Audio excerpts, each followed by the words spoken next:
वफाकी काबीना का हंगामी इजलास कल तलब कर लिया गया। इजलास में पाक ईरान कशीदगी और सिक्योरिटी सूरत हाल पर भी गौर होगा।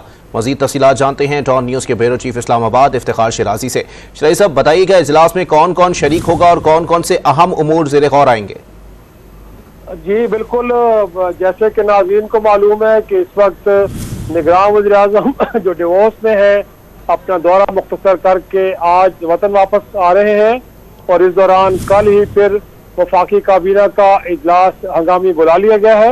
और इस इजलास का बुनियादी मकसद इस वक्त जो ताज़ा तरीन सूरत हाल पैदा हुई है ईरान और पाकिस्तान के दरमियान, इसको लेके तफसीली ब्रीफिंग दी जाएगी वज़ीर-ए-आज़म को, और साथ में जो सिक्योरिटी की सूरत हाल है उसके हवाले से भी आगाह किया जाएगा, और जो पाकिस्तान की दिफाई पोजीशन है इस वक्त उस हवाले से भी वज़ीर-ए-आज़म को मुकम्मल एक ब्रीफिंग दी जाएगी।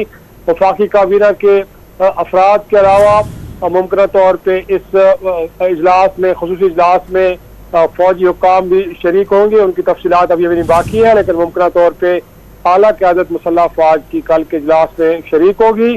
और वज़ीर-ए-आज़म को इस वक्त जो प्रिवेलिंग सिचुएशन है बिलखसूस ईरान और पाकिस्तान के दरमियान, इन दो हमलों के बाद जो जवाबी तौर पे पाकिस्तान ने किया, उससे पहले ईरान की जानिब से टारगेट फिट किया पाकिस्तान के दूध में, इस हवाले से ब्रीफ किया जाएगा। उसके बाद जो वे फॉरवर्ड है उस हवाले से जो कोशिशें हो सकती हैं उस हवाले से भी अमल तय किया जाएगा। तो कल का इजलास बुलाया गया है खालिसतन इस हवाले से कि जो इस वक्त पाकिस्तान और ईरान के दरमियान सूरत हाल नई पैदा हुई है, इसको लेके तफसीली गौर खौस किया जाएगा। उसके बाद मुस्तकबिल की कोई हिकमत अमली भी वज़ा की जाएगी। जी बहुत शुक्रिया इफ्तिखार शिराजी अपडेट करने के लिए।